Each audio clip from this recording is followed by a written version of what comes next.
Hello and welcome back. As always, my name is Laser, and this time we're taking a look at Ragnaros. Again from BlizzCon 2016, the news won't stop coming. So we know his abilities, and we know almost his full talents, not completely full.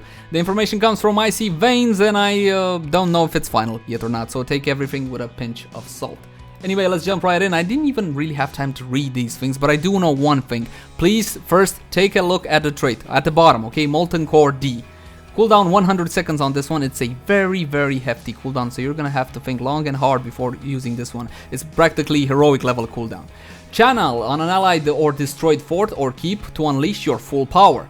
You'll replace the fort or keep temporarily, gain new abilities, and have a huge 4,156 health that burns away over 18 seconds. So basically, you're gonna be able to replace a fort or a keep. You'll get this huge chunk of health, which will burn away. Again, it will dissipate over 18 seconds. When your health is fully depleted, you return to your normal form. Again, huge cooldown on this one, treated like somewhat of a heroic of a trait, okay? Treat it like that. Again, the cooldown is huge, and you will change every single one of your normal abilities, okay? You will get brand new abilities when you go into Molten Core mode, and you'll see exactly what I mean in a second. So let's go back now to the start of the list. Empower Sulfuras is your Q ability. It's on a 4-second cooldown. Your next basic attack is instant and deals damage in an area and heals you for 20% of the damage dealt. This healing is doubled versus heroes. Nothing new there. And when you go into Molten Core mode, as you see here, you get Molten Swing instead of Empower Sulfuras. Stun and damage nearby enemies, and this is the part which is not complete, okay? We don't know what's the stun duration or what's the damage. Unfortunately, this is all I got at this point. His W ability is called Living Meteor, and this one is on a 12-second cooldown. Summon a meteor at the target point that deals damage, then rolls in the target direction, dealing a whole lot more damage over 2 seconds. So the impact damage is not a lot, the damage over time, the one over 2 seconds, is a whole lot more. When you go into Molten Core mode, you will have Meteor Shower. Summon a line of meteors. How much damage it does, what's the range, etc. We don't know, but it's on a 12-second cooldown. I'm assuming it's the same cooldown as Living Meteor. His E ability is Blast Wave, this one on a 10-second cooldown. Ignite yourself or an ally, granting 25% movement speed for 1.5 seconds, then causing a fiery explosion that deals damage to nearby enemies. So you're gonna get a 25% movement speed boost. Okay, either yourself or an ally, you're gonna be able to get in position using that increased movement speed, and after the 1.5 seconds movement speed increased duration, you're gonna blow up and do a little bit of damage in Living Bomb fashion if you want. When you go into Molten Core, your Blast Wave will be changed into Explosive Rune. Cause a delayed explosion in a large area. I'm guessing maybe it's something similar to Gazlow's E ability, but again, guesswork. The trait we already talked about, so now let's jump into talents level 1. Alright, here we go. First option, Sulfuras Hunters. Sulfuras Hunters. Okay, quest. This is a quest talent.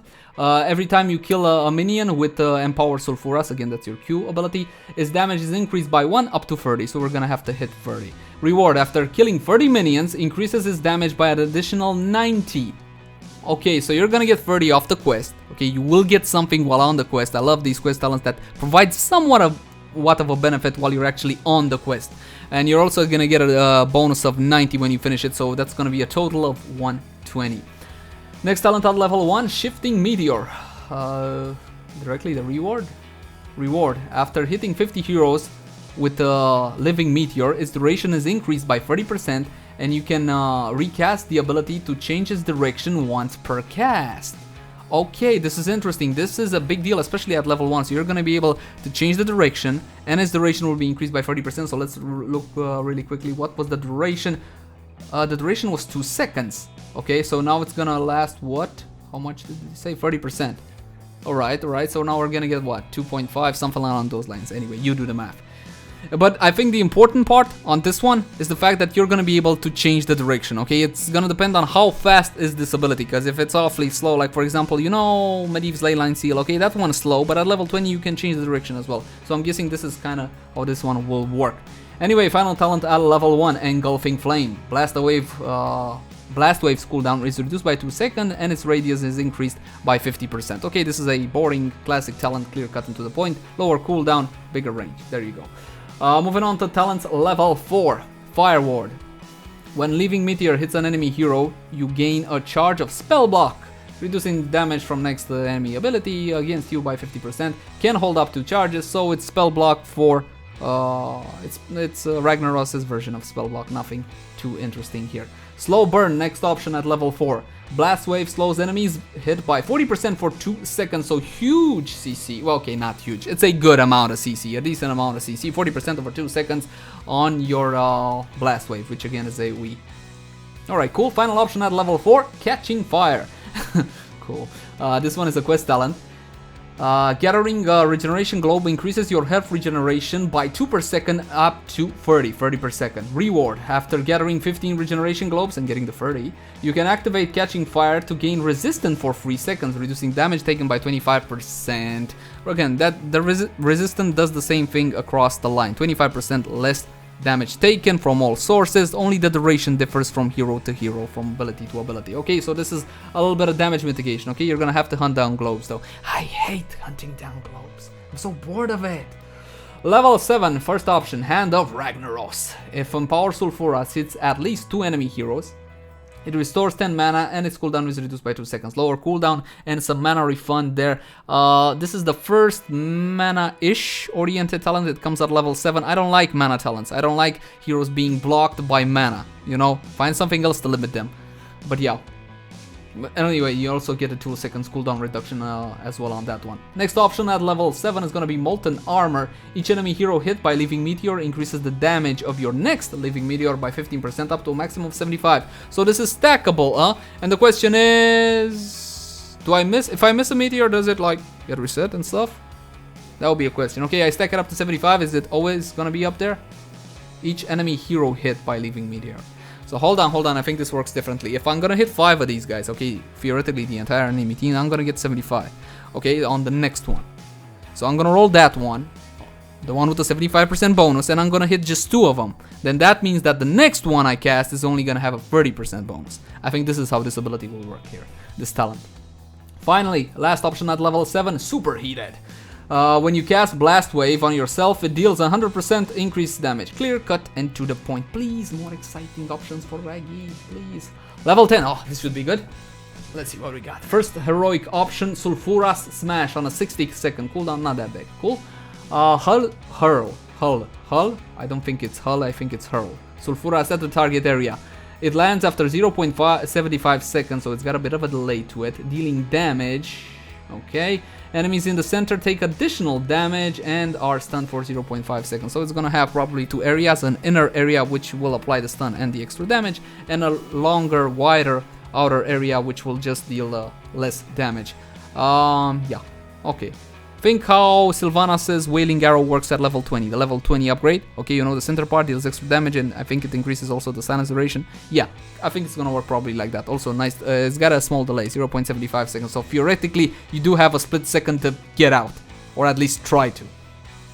Second heroic option at level 10, Lava Wave. Cooldown 100 seconds. Wow, that's a big ass cooldown.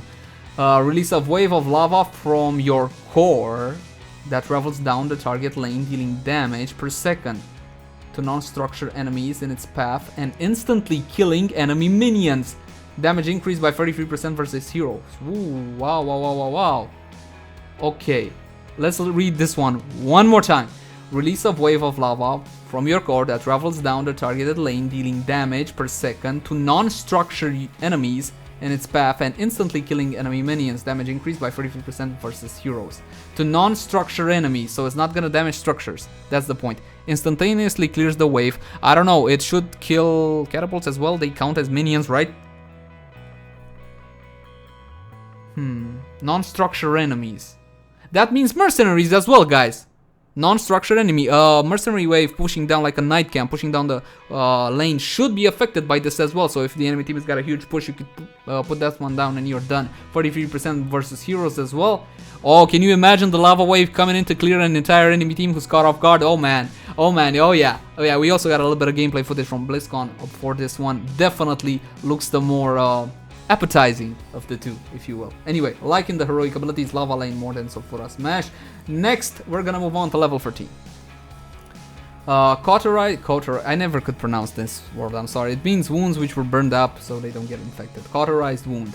Empower Sulfuras heals you for an additional 60% of the damage dealt to heroes over 2 seconds. Normally it will heal you for I think 20% over 2 seconds. Now you get an additional 60% of the damage dealt to heroes over 2 seconds. How about we just refresh in our minds a little bit just to make sure we know what we're talking about. So here we go, level 1. Wait, no, hold on. Sorry about the goofiness. Empower Sulfuras, what was it? What was it? 20% of the damage dealt. Okay. Keep in mind that the damage is doubled versus heroes. So we're gonna get an additional 60. It doesn't say it's not from 20 to 60, it's an additional 60. That means 80 total. I might be wrong on this one. Or is it an extra 60% of the baseline 20% we get from the ability? I don't know, I'm lost. You guys let me know. How do you think this one will work? Or if you know from BlizzCon, by all means, post in the comment section down below. Anyway, next option at level 13, Tempered Flame. When Blast Wave damages an enemy hero, you gain a shield equal to 100% of the damage dealt for 3 seconds, 100% of the damage dealt of your W ability, Blast Wave, for 3 seconds. But it only will apply the will only transform the damage done to enemy heroes.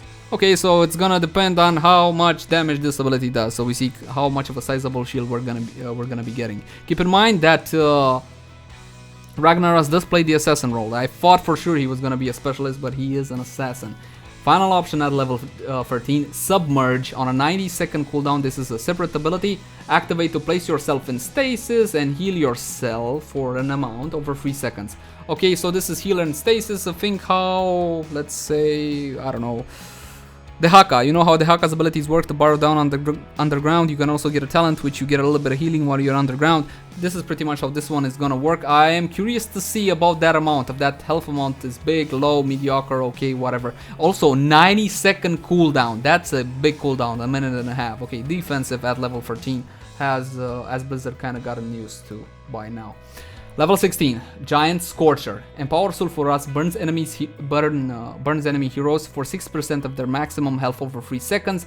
This additional damage does not heal you. Okay, so it won't count towards healing. Sadly, there 6% of their maximum health over 3 seconds for your Q ability. Again, you kind of saw a trend at level 16. Most assassins and even some warriors get abilities, get talents, which help to burn high HP targets, something like Cho'Gall. And this is what this is, again, against high HP targets. Not necessarily only Cho'Gall, maybe warrior composition as well. Next option at 16, Meteor Bomb. Meteor Bomb. Living Meteor explodes at the end of its path, dealing damage to all nearby enemies. Clear cut and to the point. Explodes at the end of the path, dealing a whole bunch of damage. I wonder if it's AoE? All nearby enemies, so yes, it is AoE. Final option at level 16, Blast Echo. After Blast Wave explodes, cast another Blast Wave on yourself. Can only occur once per cast. Okay, so it's automatic.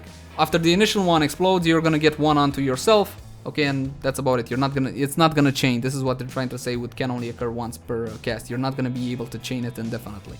Okay, cool. I would have loved to see a bit more interesting talents though, I gotta say. And finally, level 20, maybe now. Flames of Sulfuron. Sulfura Smash slows enemies by 50% for 2 seconds, and enemies in the center are stunned for an additional 0.5 seconds. Normally they get stunned for 0.5 seconds, add another 0.5, and that's gonna be a full second stun at level 20 with a 20 upgrade. And the entire area, okay, will be slowed by 50% for 2 seconds now. Okay, so it adds CC. It adds CC, it doesn't add damage, which is weird. Isn't he an assassin? Okay. Next option at level 20, the other heroic upgrade. Lava Surge. Lava Wave gains an additional charge and its cooldown is reduced by 10 seconds. Keep in mind that the cooldown is 100 seconds. Hold on. Let's go to level 10 and have a quick see. What was the cooldown? 100 seconds. Okay, 100 seconds. So I get what? 10 seconds? Oh, that's not that big of a deal. But then again, the big deal is that you do get another charge of it. This is the one that leaves from your core and travels down the line. So with 2 charges of this, I'm wondering, can you absolutely obliterate a lane? Can you like cast 2 in quick succession on the same lane? Or maybe you want one lane and then another lane and so on and so forth. This is definitely anti-mega push. Love this one. But I'm trying to see its value in a team fight, you know? Put it down the lane and watch 2 huge lava waves just one after another melt the enemy team. That would definitely be cool to see. And the last option at level 20, Heroic Difficulty. Your health and damage are increased by 50% while in Molten Core. and its cooldown is reduced by 50 seconds. The cooldown of Molten Core is 100 seconds, so it's gonna be reduced to half with this one. Also, your damage and health while in Molten Core mode, again, that's the mode when you transform into a keep or a fort, okay, will be increased both damage and health by 50%. Okay, I think this one might be the way to go, might be the biggest deal at level 20. What can I say? I am more interested in Ragnaros than I am in Varian Rin. But I gotta say, Varian Rin's abilities and talents, at least on paper, seem a tad more interesting. I mean, Ragnaros' base kit is hella awesome, okay? Absolutely gorgeous. Cannot wait to play. It looks very, very interesting. But in the talent department, just to me, just a tiny bit boring. Anyway, that's done for now. I'm gonna thank you guys for watching. Like, favorite, share, and subscribe if you enjoyed the content, and stay tuned for more. Bye guys, I'm off.